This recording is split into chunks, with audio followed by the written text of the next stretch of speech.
مولا علی شیر خدا رضی اللہ تعالی عنہ کے بارے میں آقا علیہ الصلوۃ والسلام نے ایک ارشاد فرمایا،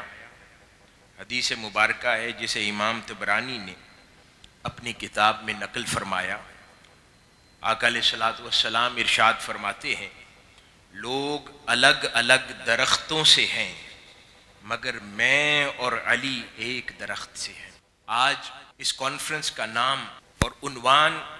جو رکھا گیا ہے یہ حدیث مبارکہ اس کی تائید کرتی ہے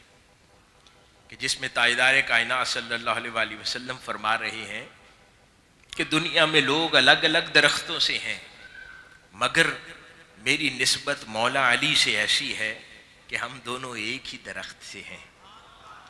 تو قربان جائیں ایسی عظیم نسبت کے اوپر کہ جیسی نسبت کسی کو کبھی میسر نہ آئی ہو۔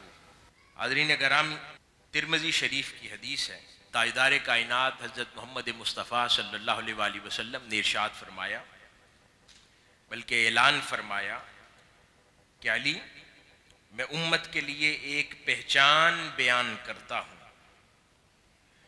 کہ سوائے مومن کے علی تجھ سے محبت کوئی نہیں کر سکتا، اور سوائے منافق کے تجھ سے کوئی بغض نہیں رکھ سکتا۔ یعنی یوں سمجھیں کہ تاجدار کائنات حضرت محمد مصطفیٰ صلی اللہ علیہ وآلہ وسلم فرما رہے ہیں کہ اے علی، جو مومن ہے اس کو تجھ سے محبت کرنا ضروری ہے یا اس کی مجبوری ہے، وہ تیری محبت کے بغیر رہ ہی نہیں سکتا، جس طرح مچھلی پانی کے بغیر نہیں رہ سکتی، اس طرح سچا مومن تیری محبت کے بغیر نہیں رہ سکتا، اور اس طرح جس کے دل میں نفاق ہے، جو بغض رکھتا ہے، جو تجھ سے بغض رکھتا ہے، میری اہل بیت اطہار سے بغض رکھتا ہے، اس کے دل میں تیری محبت نہیں سما سکتی۔ تو تاجدار کائنات صلی اللہ علیہ وآلہ وسلم نے فرمایا کہ اے علی، میں ایک نشانی بتا رہا ہوں ایمان کی کہ جو تجھ سے محبت کرے سمجھو مومن ہے، جو تجھ سے بغض رکھے سمجھو منافق ہے۔ بلکہ بعد ازاں صحابہ کرام بیان فرماتے ہیں کہ ہم اس نشانی اور آقا علیہ الصلوۃ والسلام کے اس فرمان کو اپلائی کیا کرتے تھے۔ کبھی ہم نے دیکھنا ہوتا کہ کوئی منافق ہے تو اس کے آگے مولا علی شیر خدا کا تذکرہ کرتے، اگر اس کا چہرہ کھل جاتا تو جان جاتے یہ مومن ہے، یہ سچا ہے، مصطفیٰ کا غلام ہے، اور اگر کسی کا چہرہ بجھ جاتا، کسی کا چہرہ ڈارک ہو جاتا، کسی کا چہرہ اتر جاتا، مولا علی شیر خدا کا نام سن کر جان جاتے کہ یہ سب ڈھونگ ہے، یہ اندر سے منافق ہے۔ تو اس کی شناخت فرماتے ہیں کہ ہم یہ پہچان اپلائی کیا کرتے تھے۔ اسی طرح مولا علی شیر خدا رضی اللہ تعالی عنہ کے حوالے سے سیدہ عائشہ صدیقہ رضی اللہ تعالی عنہا روایت فرماتی ہیں کہ اپنے والد گرامی سیدنا ابو بکر صدیق رضی اللہ تعالی عنہ سے پوچھا کہ اے بابا جان، آپ مولا علی المرتضیٰ کا چہرہ کیوں تکتے رہتے ہیں؟ تو وہ فرمانے لگے، بیٹی عائشہ، کیونکہ میں نے تاجدار کائنات صلی اللہ علیہ وآلہ وسلم کو فرماتے سنا کہ علی کے چہرے کو تکنا بھی عبادت ہے۔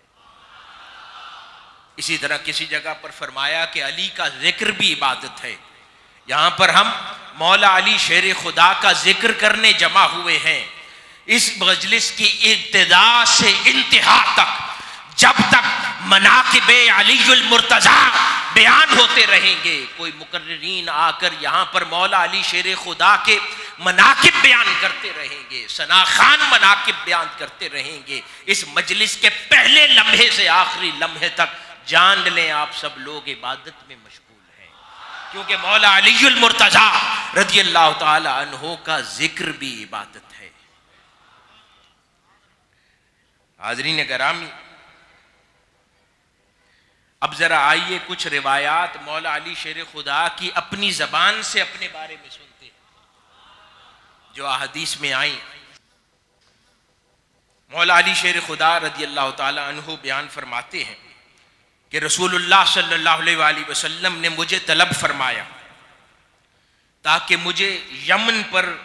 عامل بنا کر بھیجیں، ایک عہدہ، ایک ذمہ داری دے کر یمن میں بھیجیں۔ میں نے عرض کیا کہ یا رسول اللہ صلی اللہ علیہ وآلہ وسلم میں کم عمر ہوں، میرے پاس فیصلہ کرنے کا علم بھی نہیں ہے۔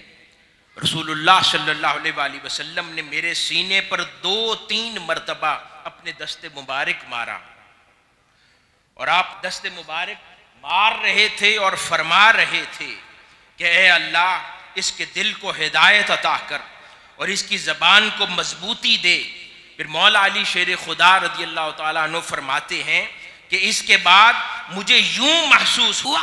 گویا سارا علم میرے پاس آ گیا ہے اور میرا دل علم و فقہ سے لبریز ہو چکا تھا۔ اس کے بعد 2 فریقین میں فیصلہ کرنے کے دوران مجھے کبھی کوئی شک اور شبے کا سامنا نہیں کرنا پڑا۔ یوں تاجدار کائنات صلی اللہ علیہ وآلہ وسلم نے علی المرتضیٰ کو مولا علی المرتضیٰ بنا دیا۔ ایک اور حدیث مبارکہ ہے، روایت ہے، جس میں سیدنا علی المرتضیٰ رضی اللہ تعالیٰ عنہ ارشاد فرماتے ہیں کہ مجھے رسول اللہ صلی اللہ علیہ وآلہ وسلم نے، بہت پیاری روایت ہے، غور سے سنیں، کہ مجھے رسول اللہ صلی اللہ علیہ وآلہ وسلم نے علم کے 1000 باب سکھائے۔ کیا؟ کہ مجھے آقا علیہ الصلوۃ والسلام نے علم کے 1000 باب سکھائے اور ہر باب مزید 1000 باب کھولنے والا تھا۔ یعنی آقا علیہ الصلوۃ والسلام نے مجھے علم کے 1000 باب سکھائے اور ان میں سے ہر ایک باب ایسا تھا جو آگے 1000 علم کی شاخیں اور باب کھولتا تھا۔ امام ابو نعیم نے روایت فرمایا ہے، ایک اور مقام پر آپ روایت کرتے ہیں، انہوں نے فرمایا کہ اللہ کی قسم قرآن مجید کی ہر آیت کے بارے میں جانتا ہوں، کس کے بارے میں ہے، کس جگہ پر، کس موقع پر نازل ہوئی۔ بے شک میرے رب نے مجھے بہت زیادہ فہم و فراست والا دل اور فصیح و بلیغ زبان عطا فرمائی ہے۔ یہ مولا علی شیر خدا اپنے بارے میں فرما رہے ہیں، وہ اپنی شان اللہ کے اذن سے تاجدار کائنات صلی اللہ علیہ وآلہ وسلم کے حکم سے خود بیان فرما رہے ہیں۔ پھر اسی طرح مولا علی شیر خدا رضی اللہ تعالیٰ عنہ نے ایک اور مقام پر فرمایا، اور آپ نے اپنے سینہ، بڑی پیاری روایت ہے، مولا علی شیر خدا نے اپنے سینہ مبارک کی طرف خود اشارہ فرما کر یوں ارشاد فرمایا کہ یہاں علوم کا خزانہ جمع ہے، کاش میں اسے اٹھانے والے پالوں تو یہ سارا خزانہ علم کا ان میں منتقل کر دوں۔ فرما رہے ہیں اپنے سینے مبارک کی طرف اشارہ کر کے کہ یہاں پر علوم کا خزانہ جمع ہے، کاش کہ میں اس خزانے کا بوجھ اٹھانے والے پالوں۔ تو پھر کیوں نہ آپ کی بارگاہ اور آپ کی چوکھٹ سے ولایت کا سلسلہ شروع ہو، اور پھر کیوں نہ آپ کی چوکھٹ سے وابستہ کہیں سیدنا حسن بصری پیدا ہوں، کہیں سیدنا حبیب اجمی پیدا ہوں، کہیں سیدنا غوث العظم رضی اللہ تعالی عنہ پیدا ہوں، پھر کیوں آپ کی بارگاہ سے جڑے ہوئے کہیں سیدنا داتا علی حجویری پیدا ہوں، پھر کیوں نہ آپ کی بارگاہ سے جڑے ہوئے کہیں سیدنا خواجہ اجمیر معین الدین چشتی اجمیری پیدا ہوں، کہیں خواجہ نقش بند پیدا ہوں، کہیں خواجہ سہرورد پیدا ہوں، کہیں پر امام مجدد الفسانی پیدا ہوں،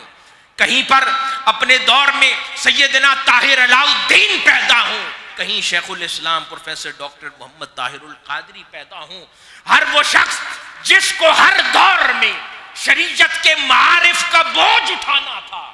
اس فرمان کے مطابق وہ مولا علی شیر خدا کی چوکھٹ سے وابستہ ہوا، پھر ہر کسی کی بساط اور استطاعت کے مطابق ان معارف کا بوجھ بانٹتے چلے گئے۔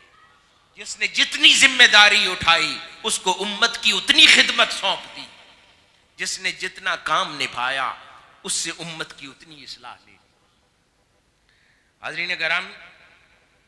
اسی طرح آپ اپنی معارف کے بارے میں بیان فرماتے ہوئے اور اللہ رب العزت نے جو شانیں عطا فرمائیں، بڑی پیاری روایت ہے، مولا علی شیر خدا رضی اللہ تعالیٰ عنہ فرماتے ہیں کہ اگر میں چاہوں تو سورت فاتحہ کی تفسیر لکھوں۔ فرماتے ہیں کہ اگر چاہوں تو سورت فاتحہ کی تفسیر لکھوں، اور اتنا لکھوں کہ 70 اونٹ لاد دوں تفسیر سے، اور پھر بھی وہ معارف کا سیلاب اور سمندر ختم نہ ہو۔ کسی جگہ پر ارشاد فرمایا کہ میں اگر چاہوں تو بسم اللہ کی با کی تفسیر لکھوں، اور اتنا لکھوں فقط بسم اللہ کی با پر کہ 70 اونٹ اس کی تفسیر سے لاد دوں، اور پھر بھی وہ معارف کا سیلاب ختم نہ ہو۔ ایک روز مولا علی شیر خدا رضی اللہ تعالیٰ عنہ نے ارشاد فرمایا کہ اگر میرے لیے مسند لگا دی جائے تو میں اہل تورات یعنی یہود کے لیے اور ان کے درمیان تورات کے مطابق فیصلے کروں، اہل انجیل کے درمیان انجیل کے مطابق فیصلے کروں، اور بسم اللہ جیسے میں نے عرض کیا کہ با پر اگر تفصیل لکھنے کا ارادہ کروں تو 70 اونٹ لاد دوں۔ یہ مولا علی شیر خدا ان معارف کے بارے میں ارشاد فرما رہے ہیں۔ حاضرین گرامی، یہ وہ کچھ روایات تھیں جو میں نے عرض کی، جو مولا علی شیر خدا نے اپنی شان اللہ رب العزت نے جو انہیں عطا فرمائی ہے اس کے بارے میں تذکرے فرمائے۔